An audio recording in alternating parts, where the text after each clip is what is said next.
শহরের এক কোণে পুরনো এক কফি শপ, নাম তার নীল নির্জন। হামজা সেখানেই কাজ করে। সে মূলত একজন গিটারিস্ট, কিন্তু দিনের বেলাটা এই ক্যাফেতে কফি বানাতে বানাতে পার করে দেয়। ক্যাফেটা বেশ পুরনো ধাঁচের, দেয়াল জুড়ে লতানো গাছ আর পুরনো দিনের কিছু পোস্টার। হামজার জীবনটা চলছিল অনেকটা একঘেয়ে সুরের মতো, যতক্ষণ না সেখানে অধরা এসে উপস্থিত হল। অধরা প্রথম যেদিন ক্যাফেতে এল, সেদিন বাইরে ছিল ঝুম বৃষ্টি।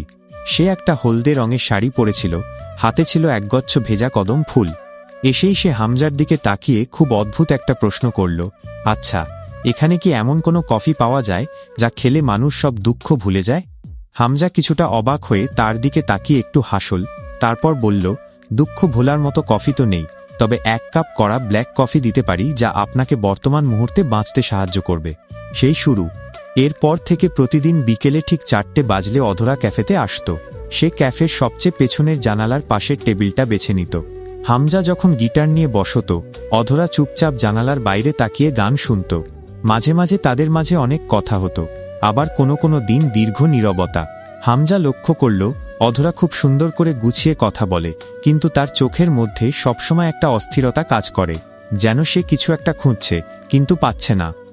একদিন গান শেষ করে হামজা অধরার কাছে গিয়ে বসল। সে জিজ্ঞেস করল, অধরা, তোমার নামের মানে তো যা ধরা যায় না, তুমি কি আসলেই তেমন কিছু? অধরা একটু ম্লান হেসে বলল, হয়তো। আমি নিজেই নিজেকে ধরতে পারি না হামজা। আমি এক যাযাবর মেঘের মতো, যে শুধু উড়ে বেড়াতে জানে কিন্তু কোথাও থামতে জানে না। হামজা সেদিন তার গিটারটা হাতে নিয়ে একটা নতুন সুর শোনাল অধরাকে। সে বলল, এই সুরটা আমি শুধু তোমার জন্য তৈরি করেছি। এর নাম দিয়েছি অধরার খোঁজে।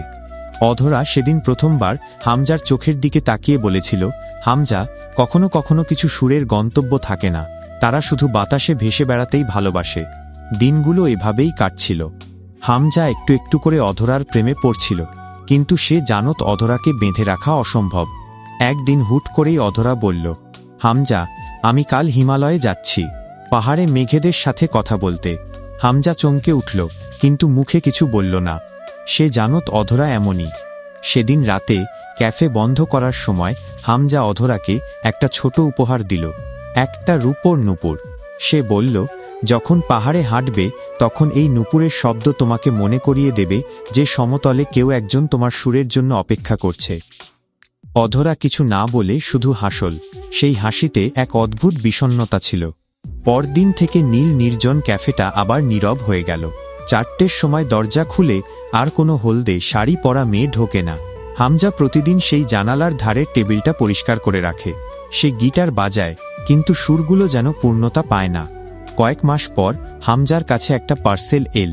ভেতরে ছিল সেই রূপোর নুপুরটা আর একটা ছোট চিরকুট। তাতে লেখা ছিল, হামজা, নুপুরটা ফেরত পাঠালাম, কারণ আমি এখন মেঘেদের দেশে। পাহাড়ের চূড়ায় দাঁড়িয়ে আমি তোমার সেই সুরটা শুনতে পাই। আমি হয়তো অধরা হয়েই থাকব তোমার কাছে, কিন্তু তোমার সুরটা আমার হৃদয়ে স্থায়ী ঠিকানা করে নিয়েছে। ভালো থেকো কবি। হামজা ক্যাফের জানালার পাশে দাঁড়িয়ে দূরের আকাশের দিকে তাকিয়ে থাকে। সে জানে অধরা আসবে না, কিন্তু সে বিশ্বাস করে কোনো এক বৃষ্টির দিনে যখন নীল নির্জন ক্যাফেতে কদম ফুলের ঘ্রাণ ছড়াবে, তখন হয়তো বাতাসের শব্দের মধ্যে সে অধরার হাসির শব্দ খুঁজে পাবে। হামজা আবারও গিটারটা হাতে নেয়।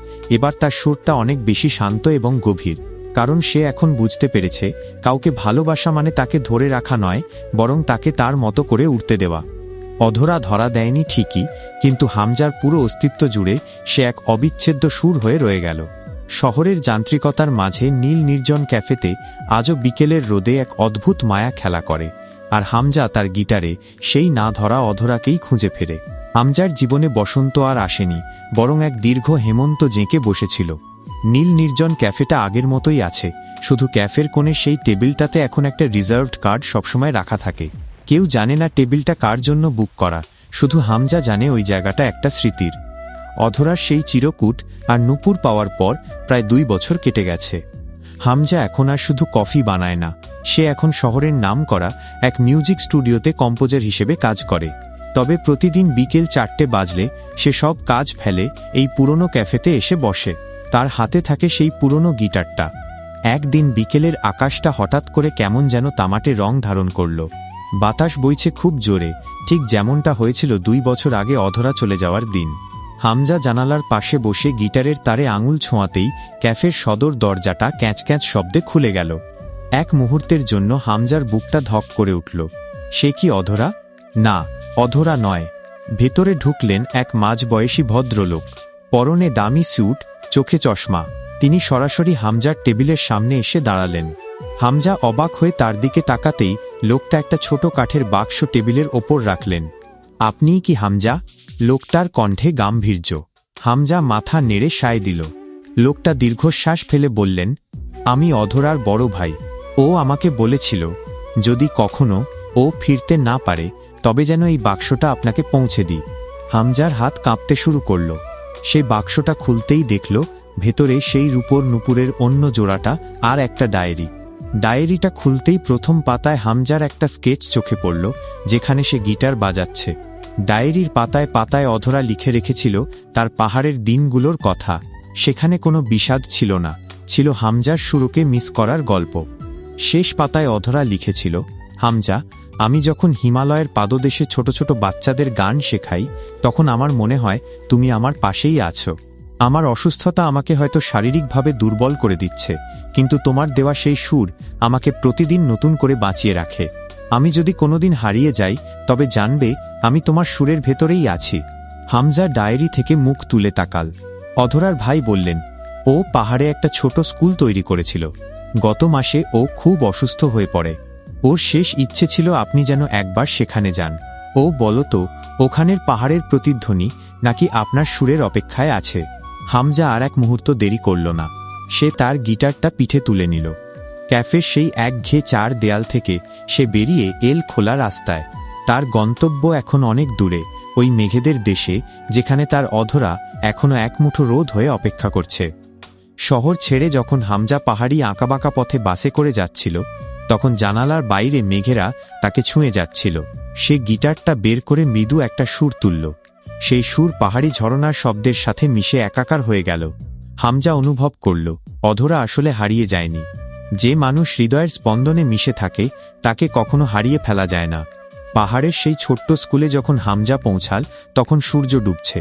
এক ঝাঁক ছোট বাচ্চা দৌড়ে এসে তাকে ঘিরে ধরল। তাদের মধ্যে একজন ছোট্ট মেয়ে হামজার হাত ধরে বলল, আপনি কি সেই কবি যার কথা আমাদের দিদিমণি প্রতিদিন বলতেন? হামজা হাসল। তার চোখের কোণে এক ফোঁটা জল চিকচিক করে উঠল। সে দেখল দূরে পাহাড়ের গায়ে শেষ বিকেলের সোনাঝরা রোদ এসে পড়েছে, ঠিক যেমনটা অধরা ভালোবাসত। অধরা সশরীরের সামনে নেই ঠিকই, কিন্তু এই বাচ্চাদের হাসিতে, পাহাড়ের শান্ত নিস্তব্ধতায় আর তার গিটারের প্রতিটি টানে অধরা আজও জীবন্ত। হামজা সেই পাহাড়ের চূড়ায় বসে গিটার বাজাতে শুরু করল। এবার তার সুর আর অসম্পূর্ণ নয়। প্রতিধ্বনিতে সেই সুর যখন ফিরে আসছিল মনে হচ্ছিল অধরা পাশ থেকে ফিসফিস করে বলছে, দেখলে তো হামজা, আমি ধরা না দিলেও তোমার সুরের ভেতরে ঠিকই বন্দী হয়ে আছি।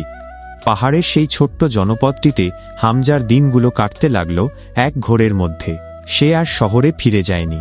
অধরার স্মৃতিঘেরা সেই স্কুলটাই এখন হামজার ঘরবাড়ি। দিনের বেলা সে বাচ্চাদের অঙ্ক আর ইংরেজি শেখায়, আর বিকেল হলেই গিটার নিয়ে বসে পাহাড়ের ঢালে।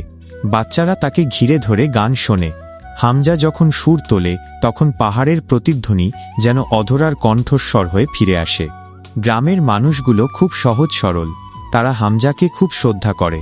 স্কুলের প্রধান শিক্ষক একদিন হামজাকে ডেকে বললেন, হামজা বাবা, অধরা দিদিমণি এ পাহাড়ের মানুষের জন্য যা করে গেছেন তা আমরা কোনোদিন ভুলব না। তিনি চেয়েছিলেন এই স্কুলের বাচ্চারা যেন শুধু বই পড়ে না, বরং জীবনকে অনুভব করতে শেখে। আপনি আসার পর থেকে বাচ্চাদের চোখে মুখে আমি সেই প্রাণের স্পন্দন দেখতে পাচ্ছি। হামজা হাসল। সে জানল অধরা আসলে তাকে একটা দায়িত্ব দিয়ে গেছে। অধরা হয়তো নেই, কিন্তু তার স্বপ্নগুলো এই বাচ্চাদের মাধ্যমে বেঁচে আছে। ডায়েরির সেই শেষ অসম্পূর্ণ সুরটা হামজা এখন প্রতিদিন একটু একটু করে সাজায়। সে চায় এই গানটা পৃথিবীর সবাই শুনুক, যেন মানুষ বুঝতে পারে ভালোবাসা মানে শুধু কাছে থাকা নয়, ভালোবাসা মানে অন্যের স্বপ্নের জন্য নিজেকে বিলিয়ে দেওয়া। একদিন গভীর রাতে পাহাড়ে প্রচণ্ড তুষারপাত শুরু হল।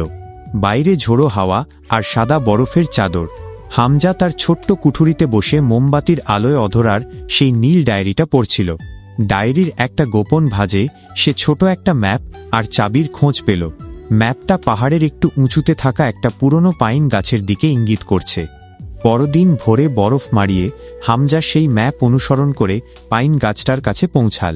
সেখানে গাছের গোড়ায় পাথরের নিচে লুকানো ছিল একটা ছোট কাঠের সিন্দুক। হামজা চাবি দিয়ে সেটা খুলতেই অবাক হয়ে গেল। ভেতরে অধরার আঁকা শত শত স্কেচ, আর প্রতিটা স্কেচের নিচে হামজার লেখা এক একটা কবিতার লাইন। অধরা কখনো তাকে বলেনি যে সে হামজার কবিতাগুলো এত গোপনে যত্ন করে রাখত। সিন্দুকের একদম নিচে ছিল একটা চিঠি। সেটা ছিল হামজার নামে লেখা অধরার শেষ চিঠি। তাতে লেখা ছিল, হামজা, তুমি যখন এই চিঠিটা পড়বে তখন হয়তো আমি অনেক দূরে। আমি জানতাম তুমি ঠিক আসবে। আমি আমার স্কেচগুলো আর তোমার কবিতাগুলো দিয়ে একটা বই করতে চেয়েছিলাম, যার নাম হবে অধরার হামজা। যদি পারো এই স্বপ্নটা পূরণ করো। হামজার চোখে জল এল না, বরং তার মুখে এক দৃঢ় প্রতিজ্ঞার হাসি ফুটে উঠল। সে বুঝল তার ভ্রমণের উদ্দেশ্য সফল হয়েছে। সে আর একা নয়, অধরার সারা জীবনের সঞ্চয় এখন তার হাতে। পরের 1 বছর হামজা দিনরাত এক করে সেই বইটির কাজ শেষ করল। সে পাহাড়ি বাচ্চাদের সেই গানটি গাইতে শেখাল যা সে অধরার জন্য তৈরি করেছিল। একদিন শহরের বড় এক প্রকাশনী থেকে লোক এল পাহাড়ে। হামজা আর অধরার সেই যৌথ সৃষ্টি অধরার হামজা বই আকারে প্রকাশিত হল। বইটির প্রতিটি পাতায় ছিল কবিতার ছন্দে আঁকা এক একটা প্রেমের গল্প। বইটি প্রকাশের পর হামজা বিখ্যাত হয়ে গেল, কিন্তু সে পাহাড় ছাড়ল না। সে এখন সেই পাহাড়ের চূড়ায় দাঁড়িয়ে গিটার বাজায়, আর নিচে হাজার হাজার পর্যটক আসে সেই সুর শুনতে। তবে হামজা বাজায় শুধু একজনের জন্য। এখনো যখন খুব বৃষ্টি হয়, হামজা অনুভব করে একজোড়া অদৃশ্য হাত তার গিটারের তারে ছন্দ মেলাচ্ছে। বাতাসের ঝাপটায় যখন নূপুরের শব্দ শোনা যায়, হামজা বুঝতে পারে অধরা ফিরে এসেছে। অধরা আর অধরা নেই, সে এখন হামজার সুরের প্রতিটি কম্পনে, পাহাড়ের প্রতিটি কন্দরে, আর হাজারো পাঠকের হৃদয়ে অমর হয়ে আছে। হামজা তার গিটারটা নামিয়ে রেখে আকাশের দিকে তাকিয়ে মৃদুস্বরে বলল, দেখো অধরা, আমি তোমাকে ছুঁতে পারিনি ঠিকই, কিন্তু আজ সারা পৃথিবী আমাদের ভালোবাসাকে অনুভব করতে পারছে। তুমি কি শুনতে পাচ্ছ? দূরে পাহাড়ের শিখরে তখন এক মুঠো সোনালি রোদ এসে পড়ল। হামজা জানে এটাই অধরার উত্তর।